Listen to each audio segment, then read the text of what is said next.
नाज़रीन आदाब, अली वारसी एक मरतबा फिर नया दौर के प्लेटफ़ॉर्म से आपके सामने हाज़िर है और आज भी हमारे पास हमेशा की तरह 3 ख़बरें हैं। तो पहली ख़बर की तरफ मैं सीधा चलूँगा और वो ख़बर जनाब अली ये है कि इलेक्शन कमीशन के ऊपर आज पतन के नाम से एक सर्वे कंपनी है या क्या है वो इलेक्शन को देखते हैं वो। तो उन्होंने जो है वो एक सर्वे के हवाले से कुछ एक इन्फॉर्मेशन थी जो कि इफ्तिखार खान साहब हैं जो कि डॉन पर काम करते हैं, उन्होंने उसके ऊपर रिपोर्ट की थी। तो रिपोर्ट के अंदर लिखा हुआ था कि 1 करोड़ 30 लाख अफ़राद जो हैं पाकिस्तान के अंदर उनको वोटिंग के राइट से महरूम कर दिया गया है और उसमें बताया गया था कि किस-किस जगह पर वोटिंग के राइट्स जो हैं वो लोगों को नहीं मिले हैं। मिसाल के तौर पर लिखा हुआ था कि ये 2 जगह हैं जहाँ पर 75 से 78% लोग जो हैं वो मरी के अंदर और झेलम के अंदर सिर्फ 75% जो वोटर्स हैं वो रजिस्टर्ड हैं। इसी तरह कोहिस्तान के एरिया में बताया गया कि सिर्फ 18% लोग जो हैं वो हैं। इसके अलावा ये कहा गया था कि 1 करोड़ 30 लाख अफ़राद जो हैं वो वोटर रजिस्ट्रेशन के अगर आप परसेंटेज देखें कि कितनी पाकिस्तान की पॉपुलेशन ग्रोथ हुई है उसके मुकाबले में, तो आपको पता ये चलेगा कि पाकिस्तान के अंदर इतनी बड़ी तादाद में जो उतनी ही हिसाब से अगर हमारे नंबर ऑफ वोटर्स बढ़े तो 1 करोड़ 30 लाख के होने चाहिए हमारे सेंसस को पिछले सारे देखते हुए 18 साल की उम्र के लोग जो बढ़ने चाहिए, यानी नए वोटर्स जो इंदराज होना चाहिए वो 1 करोड़ 30 लाख का नया होना चाहिए, जो कि या जितने भी होने चाहिए उनमें से 1 करोड़ 30 लाख का नहीं हुआ हुआ। तो इसके ऊपर जो है वो काफ़ी स्यापा पड़ा हुआ था। 14 करोड़ टोटल हैं, उनमें से 2023 में होना चाहिए था। दिस मीन्स 6% और 13 मिलियन यानी कि 6% या 1 करोड़ 30 लाख जो हैं वो अभी तक रजिस्टर नहीं हुए। अच्छा, उसके ऊपर जो है वो फिर हकाइक जो हैं उनको फिर चैलेंज किया बहुत सारे लोगों ने। फौजिया यज़दानी साहिबा ने, जो कि इलेक्शन के कमीशन के मामलात को बहुत क्लोजली वॉच करती हैं, उन्होंने फिर ये बताया कि ये टेक्निकल इन्फॉर्मेशन है जिसको ट्विस्ट करके जो है वो पतन ने प्रोड्यूस किया है और ये असल में दुरुस्त नहीं है। उन्होंने कहा कि डिस्क्रिपेंसी है, ये खबर थी, discrepancies in ECP data expose 13 million people to disenfranchisement, कि ये डिसएनफ्रेंचाइज हो जाएंगे, इनको जो है वो वोटिंग का हक नहीं मिलेगा।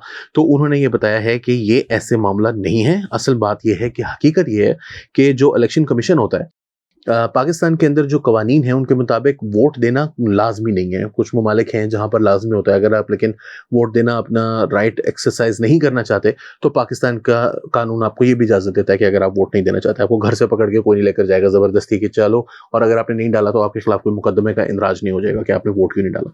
सो यहाँ पर सिचुएशन ये है कि जो वोट है वो आपने लाजमी डालना नहीं है। तो उसकी वजह से फिर जब एक नया शख्स जो है वो 18 साल की उम्र का होता है, वो शनाख्ती कार्ड बनवाता है। शनाख्ती कार्ड होना मैंडेटरी है, तो सबके पास शनाख्ती कार्ड होगा, लेकिन सब वोटिंग का इंदराज करवाएं ये लाजमी नहीं है। तो एक आम शहरी जो है उसका 18 साल की उम्र का होने के बाद वो अपना शनाख्ती कार्ड बनवा लेता है। उसके बाद उसने नादरा का एक नंबर है, उसके ऊपर शनाख्ती कार्ड वगैरह सेंड करना होता है। फिर वो आपकी डिटेल्स आपको भेजते हैं कि जी आप रजिस्टर हो गए हैं, आपका एरिया वो नादरा से डेटा आपका 1-2 घंटे के अंदर अंदर आपको SMS आ जाता है कि आप रजिस्टर हो गए हैं। फिर आप चेक करते हैं 8003 पर मैसेज करके, जिसमें आता है कि जी आपका जो इलेक्शन के दिन आपका जो पोलिंग स्टेशन है वो फलां जगह पर होगा और आपने यहाँ पर जाके वोट देना। नाउ व्हाट्स हैपनिंग इज कि बहुत सारे लोग जो हैं वो अपना नहीं रजिस्ट्रेशन नहीं करवाते, और अगर या इन मैनी केसेस रजिस्ट्रेशन नहीं करवाई होती। अब ये बात हकीकत है कि इलेक्शन कमीशन जो है उसका काम है कि वो ज़्यादा से ज़्यादा जो है वो लोगों को एनकरेज करे कि वो जाकर वोट दें, और इस दफ़ा मैंने इस तरह की कोई कैंपेन नहीं देखी। आई रिमेंबर 2008 में भी इस तरह की कैंपेन बड़ी जल्दी चलाना शुरू कर दी थी, कई माह पहले चलाना शुरू कर दी थी, 2013 में, 2018 में।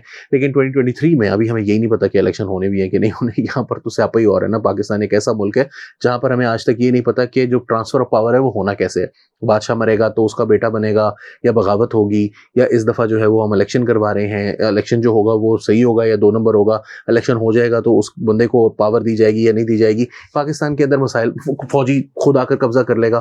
तो ये इस किस्म के हमारे मसाइल होते हैं जिसकी वजह से हमें ये नहीं पता होता। तो इस दफ़ा इलेक्शन कमीशन, इस दफ़ा जो हमारे सामने मसला है वो ये है कि इलेक्शन कमीशन इलेक्शन करवाएगा कि नहीं करवाएगा, इलेक्शन होगा या नहीं होगा, अगर होगा तो कब होगा, वी डोंट नो। सो अब यहाँ पर सिचुएशन ये है कि हाँ, ये हकीकत है कि इलेक्शन कमीशन को कैंपेन चलानी चाहिए, एनकरेज करना चाहिए, लेकिन उसमें सिर्फ इलेक्शन कमीशन शामिल नहीं है। ये परसेंटेज है। इसका मतलब है कि बहुत सारे लोग ऐसे भी हो सकते हैं जिनका शायद अभी तक नादरा ने शनाख्ती कार्ड ही ना बनाया हो। नादरा का जो शनाख्ती कार्ड की जो टीमें हैं, जो गाड़ियां हैं, वो अक्सर आपने देखा होगा सड़कों पर चलती थी, अब वो ख़त्म कर दी गई हैं। नादरा के जो सेंटर्स हैं वो बहुत दूर दूर बना दिए गए हैं, ऑल्दो 24 आवर्स हो गए हैं। लेकिन फॉर एग्जाम्पल जो मेरा घर है वहाँ से जो नियरेस्ट नादरा का ऑफिस है वो तकरीबन 35-36 किलोमीटर पर है, and I live in Lahore city. तो मुझे इतनी दूर जाना पड़ेगा, तो फिर मैं कहूँगा अच्छा यार ठीक है, 35-36 नहीं, आई थिंक 30 किलोमीटर्स के ज़्यादा है एरिया जो है। तो मैं कहूँगा कि यार ठीक है, इससे बेहतर है कि मैं फिर नहीं जाता, मतलब मैं क्यों जाऊँ? ऑल्दो मेरा वोट तो बना हुआ है, that's not an issue. So the thing is कि मुझे अगर नादरा के ये काम है, तो फिर नादरा का भी काम है। नादरा को स्ट्रेंथन किसने करना है, इस चीज़ के लिए आमादा किसने करना है? इलेक्शन कमीशन का उसमें काम हो सकता है, शायद उनका भी ये काम हो कि नादरा को कहें कि वो आप भी एसएमएस कैंपेन स्टार्ट करें, टीवी के ऊपर कैंपेन स्टार्ट करें। इलेक्शन कमीशन को खुद भी करनी चाहिए, मगर हुकूमत को भी देखना चाहिए। सो बेसिकली इसमें इलेक्शन कमीशन को टारगेट करना गलत है। सेकेंडली, टेक्निकल इंफॉर्मेशन है कि आपको रजिस्टर करवाना होता है, वो नहीं दी गई है लोगों को, और वो रजिस्टर ना करवाने को ये कहना कि ईसीपी ने डिसएनफ्रेंचाइज कर दिया है, वो थोड़ा सा ज्यादा है। इलेक्शन कमीशन ऑफ पाकिस्तान ने एक प्रेस रिलीज भी जारी की, उन्होंने तरदीद की है और उन्होंने कहा है कि 2017 इलेक्शन एक्ट जो है, इसकी दफ़ा 27 के मुताबिक किसी भी वोटर का इंदराज जिसके शनाख्ती कार्ड के मुताबिक मुस्तकिल या मौजूदा पते पर किया जाता है, जिसका आबादी के आदादो शुमार से कोई ताल्लुक नहीं है, मरदमशुमारी किसी भी शख्स की ज़ाती मौजूदगी पर की जाती है, जबकि वोटर का इंदराज शनाख्ती कार्ड के पते के मुताबिक होता है। तो इसलिए आपको ये उन्होंने रीज़न भी बता दिया कि क्यों ये हो रहा है, कि आप हो सकता है कि आपका जो मुस्तकिल पता है वो बहावलपुर का हो, लेकिन आप रहते लाहौर में, पिछले 6 साल से 7 साल से लाहौर में रह रहे हैं, आपकी नौकरी है यहाँ पर, आपके लेकिन आपका जो मुस्तकिल पता है वो वही है। तो आपको वोटर की रजिस्ट्रेशन करवाने में अगर नादरा खुद से कर देगा, तो फिर वो ईसीपी खुद से कर देगा, तो इसका मतलब ये होगा कि आपका वोट जो है वो बहावलपुर में बन जाएगा, लेकिन आप रहते लाहौर में है। तो इसलिए आपको वो सारा डेटा खुद से प्रोवाइड करना होता है। इसके लिए आपको रजिस्ट्रेशन करवानी पड़ती है, जैसे आपको नादरा की रजिस्ट्रेशन खुद से करवानी पड़ती है। इलेक्शन कमीशन ने कहा कि मकामी अखबार में शाया होने वाले इस रिपोर्ट में कोई सदाकत नहीं कि 1 करोड़ 30 लाख अफराद अपना हक राय दही इस्तेमाल नहीं कर सकेंगे। तमाम अहल अफराद के वोट के इंदराज को यकीनी बनाने के लिए इंतखाबी फहरिस्तों को 28 सितंबर 2023 से गैर मुंजमद किया हुआ है और अवाम को मीडिया के जरिए वोट के इंदराज, अखराज और दुरुस्तगी के बारे में मुसलसल आगाही फराहम की जा रही है। ये अमल 25 अक्टूबर 2023 तक जारी रहेगा। बयान के मुताबिक नादरा की जानिब से जिन 8 लाख अफराद को शनाख्ती कार्ड जारी किए गए थे, इनका डेटा 1 अक्टूबर को हासिल कर लिया गया था और अब डेटा के इंदराज का काम जारी है। ये अफराद इंतखाबात में हक राय दही इस्तेमाल कर सकेंगे। इलेक्शन कमीशन अपनी आईनी और कानूनी जिम्मेदारी और वोटर्स के हकूक से बखूबी आगाह है। ये उनकी क्लैरिफिकेशन भी आ गई। अच्छा, मैंने बहरहाल ये कैंपेन इतनी ज़्यादा वायलेंट एग्रेसिव कैंपेन, वायलेंट तो नहीं है, अग्रेसिव कैंपेन मैंने ऐसा सच नहीं देखी है अभी तक, जिसकी यहाँ पर जिक्र हो रहा है कि हम हर जगह चला रहे हैं, मैंने नहीं देखा।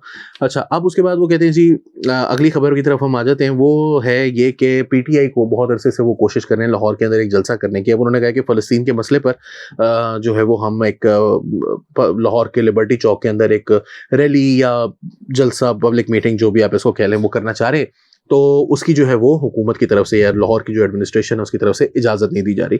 अब उसके इवेंचुअली लाहौर हाई कोर्ट के अंदर गए और लाहौर हाई कोर्ट में जाकर पीटीआई के जो लाहौर के प्रेसिडेंट है अजीम उल्लाह खान साहब, उन्होंने कहा कि हमें 15 अक्टूबर को लिबर्टी चौक में चाहिए। अब प्रोसीडिंग्स जब हुई आज जुम्मे के रोज़, तो अथॉरिटीज़ ने जो है वो ये नोटिफिकेशन दिखाया जो कि इशू किया गया है लाहौर के डिप्टी कमिश्नर की जानिब से, जिसमें उन्होंने कहा है कि पीटीआई को लाहौर के लिबर्टी चौक पर रैली करने का कोई इजाज़त नहीं दी जाएगी। The notification claimed that the permission could not be granted as the events of 9 May 9 के जो कुछ वाक़यात हुए थे उसकी वजह से the day when PTI workers ransacked state installations और रियासती इदारों के ऊपर हमला किया, इंस्टॉलेशंस पर हमला किया, began from the same place, इसी जगह से उसका आगाज़ हुआ था। एक लॉ ऑफिसर जो है उन्होंने बताया कि पिटिशनर जो रिक्वेस्ट की है वो डिक्लाइन की गई है इस बुनियाद पर के सिक्योरिटी थ्रेट्स हैं जो कि इसी जगह पर के लिए हैं। वो हमेशा ही आपको पता है हर जगह के लिए सिक्योरिटी थ्रेट ऐसे निकलता होता है, पाकिस्तान में ऐसे नहीं निकल रहा मेरा। At this, Justice Rahil Kamran said that if the authorities are not allowing the PTI to stage a rally, then they should not permit any other political party to arrange a gathering at the same venue. जज साहब जो है वो भी माशाल्लाह, मैं कहता हूँ खुदा की कसम, इससे ज़्यादा आसान फैसला नहीं हो सकता।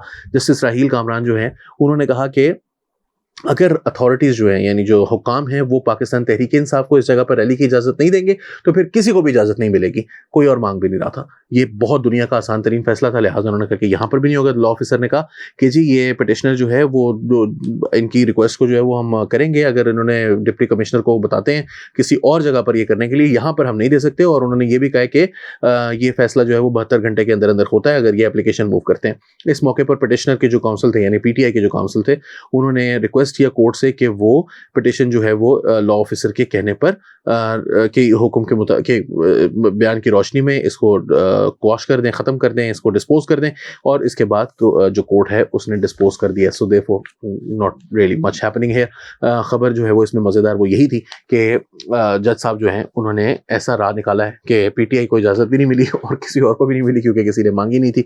अगली दफ़ा देखेंगे, अगली दफ़ा कोई दे देगा तो फिर कोई कौन जाएगा कि इनको लिबर्टी चौक में क्यों इजाज़त दी है। कोई आएगा तो भी देखी जाएगी, कोई ना कोई राह निकल आएगी, अल्लाह खैर करेगा, बेफिक्र रहें। फाइनली आप लोग अक्सर जो है वो बहुत सारे लोग कहते हैं कि जी फ़लस्तीन के मसले में हम क्यों बोल रहे हैं। एक तो पहली बात है कि कोई शर्म हया होनी चाहिए आपके। बाकी छोड़े मुसलमान भाई भी, कोई इंसान तो मर रहे हैं ना वहाँ पर, और कुछ लोग हैं वो कहते हैं कि जी ये दहशतगर्द हैं। आपके घर पर अभी तक किसी ने हमला नहीं किया, आपको घर से बाहर नहीं निकाला, तो इस वजह से आप ये कह सकते हैं कि आपको क्योंकि घर से नहीं निकाला गया है इस वजह से आपको ये बात पता नहीं है। इतनी तो इजाज़त मैं दे देता हूँ, इतने कोई बड़ी बात नहीं है। इसकी तो होनी चाहिए कि यार एक बंदा को पता ही नहीं है उस बात को, बेचारे को इग्नोरेंस जो है उसकी वजह से हम आपको कह देते हैं कि अच्छा चले ठीक है, इतना आपको थोड़ी सी इजाज़त मिलनी चाहिए, थोड़ा सा रिलैक्सेशन हो जाएगी इस हवाले से। लेकिन कम अज़ कम इतना ज़रूर लिहाज रखना चाहिए कि कुछ लोग हैं जो कि मर रहे हैं और उसमें सिविलियंस हैं और उसमें बच्चे हैं, औरतें हैं, पूरे पूरे घरों को, पूरी पूरी बिल्डिंग्स को, फ्लैट्स को मस्मार किया जा रहा है। और ये जो जगह है वो उन लोगों की है जो वहाँ पर रहते थे और उनका बाकी पूरे मुल्क पर कब्जा हो चुका है।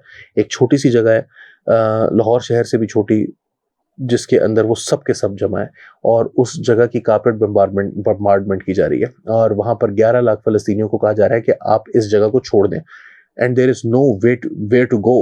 वो कहीं नहीं जा सकते क्योंकि वो बिल्कुल बॉर्डर पर हैं। कहाँ समंदर में छलांग मार दें, इसराइल के अंदर घुस जाएं, क्या करें, जगह कोई नहीं है जहाँ पर वो जा सकते हैं। दूसरी तरफ से बैन किया जा रहा है, बॉर्डर क्रॉसिंग नहीं हो सकती। सो एक ह्यूमैनिटेरियन क्राइसिस है। लेकिन पाकिस्तान के ऊपर कुछ लोग कहते हैं हमें से कोई फ़र्क नहीं पड़ता, हर चीज़ से फ़र्क पड़ता है। हम कुछ ज़्यादा नहीं कर सकते, हम रीट्वीट कर देते हैं। वो जो अरब्स हैं, जो जर्नलिस्ट्स हैं, जो लोकल्स हैं, जो अरब सिटीज़न जर्नलिज्म हो रहा है, वहाँ से जो कुछ भी अपलोड होता है उसको मैक्सिमम एम्पलीफाई कर देते हैं, हम रीट्वीट कर सकते हैं। That's all we can do honestly. लेकिन उससे पाकिस्तान को क्या फ़र्क पड़ता है। इसी इतलात आ रही थी कि पाकिस्तान जो है वो शायद इस दफ़ा 15 अक्टूबर को कुछ जो तेल की प्राइसेस हैं उसको कम करेगा, पेट्रोलियम की प्राइसेस को कम करेगा। लेकिन रिएक्ट इंटरनेशनल मार्केट भी करती है इस किस्म की हरकतों को। तो एक हफ्ते के अंदर अंदर जो आज की सिचुएशन है वो ये है कि ब्रेंट जो है वो 5.03% ऊपर गया है, यानी $4.33 ऊपर गया है, $90 की रेंज में दोबारा से आ गया है। क्रूड जो है वो भी ऊपर गया है और इवेंचुअली वो 5.10% ऊपर गया है। और इवेंचुअली आप एक ऐसी सिचुएशन में अब आते चले जा रहे हैं जहाँ पर तेल की कीमतें जो है वो इंटरनेशनली दोबारा से बढ़ना शुरू हो गई हैं। सो ये एक क्राइसिस है जो कि पूरी दुनिया को अपनी लपेट में लेने की सकत रखता है, सलाहियत रखता है। इसकी अहमियत जो है उसको कम करने की किसी सूरत कोशिश ना किया करें, और कोशिश किया करें कि हमेशा ऑप्रेस्ड के साथ हों, चाहे वो कश्मीर हो, चाहे वो फ़लस्तीन हो, चाहे वो आपके अपने शहर में, आपकी अपनी गली में, आपके अपने करीबी एक सूबे में, आपके अपने पहाड़ों में, जहाँ कहीं भी ऑपरेशन हो रही है, तो कोशिश किया करें कि मजबूर के साथ, महकूम के साथ, मजलूम के साथ खड़े हों। यही आपकी एक अच्छे इंसान होने की दलील होती है। अली वारसी को नए दौर के प्लेटफॉर्म से इजाज़त दीजिए। आदाब।